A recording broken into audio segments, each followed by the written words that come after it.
Esta gratidão aqui é apenas por você ter parado para assistir esse vídeo. Se puder vê-lo até o fim e depois compartilhar, eu te agradeço. O primeiro que perseguiram e caçaram foi Alan dos Santos, mas ninguém se importou, era apenas um jornalista. Depois foi Oswaldo Eustáquio.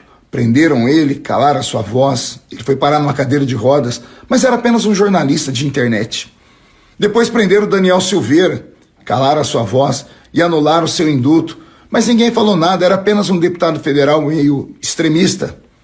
Em seguida, tentaram prender Roberto Jefferson, que, indignado, erroneamente, atacou a polícia. Ninguém se importou, era apenas um líder de partido. Depois caçaram o mandato de um deputado do Paraná, porque criticou as urnas. Ninguém se importou. Afinal de contas, como desconfiar de urnas cuidadas por pessoas tão importantes? Depois foram dezenas de blogueiros, dezenas de influenciadores, dezenas de plataformas que foram desmonetizadas, censuradas e fechadas. Mas ninguém se importou. Eram apenas fake news. Depois foram centenas de pessoas presas, desarmadas, entre elas crianças, mulheres, idosos, doentes, levados para um campo de concentração. E ninguém se importou, pois eram apenas patriotas. Depois foi afastado o governador de Brasília. E então o comandante da Polícia Militar e o secretário de Segurança foram presos, mas ninguém se importou, porque a esquerda estava lutando pela democracia. Depois foi a vez do ex-ajudante de ordens de Bolsonaro. Ele foi preso, mas era apenas um coronel. Depois caçaram 6 mandatos de deputados no Ceará. Ninguém se importou, eram apenas parlamentares estaduais. Depois não quebraram o sigilo telefônico de Adélio Bispo, mas apreenderam e quebraram o sigilo do telefone do ex-presidente Jair Messias Bolsonaro. Além disso, apreenderam o cartão de vacinação dele, mas ninguém falou nada, afinal o cartão de vacina é o responsável por toda a corrupção da política brasileira. Depois caçaram o mandato de Daltan Dallagnol, com quase 400 mil votos, mas ele era apenas um procurador que investigou os crimes e as safadezas de muita gente. Teve um órgão de imprensa muito respeitado, a Revista Oeste, que foi censurada por trazer uma matéria que expunham pessoas importantes.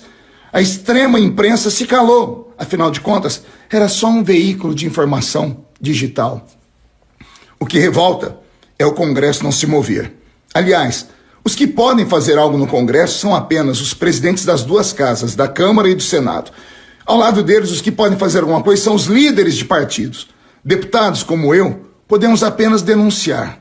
E sabe Deus o que esta denúncia vai me custar. A OAB está calada, os bispos das igrejas católicas estão calados, a Associação de todas as igrejas evangélicas estão caladas, as Forças Armadas parecem amordaçadas, parecem submissas e sem nenhuma reação. A Federação das Indústrias Brasileiras também estão sem ação. Os policiais de todas as ordens estão acatando ordens que, segundo muitos respeitados juristas, são ordens inconstitucionais e ninguém fala nada. Fica uma pergunta: estamos a caminho de uma ditadura?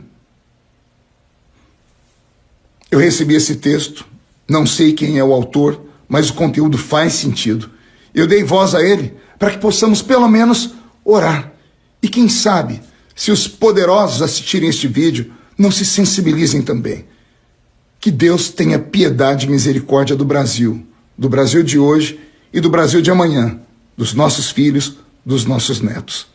Que Deus tenha misericórdia de todos.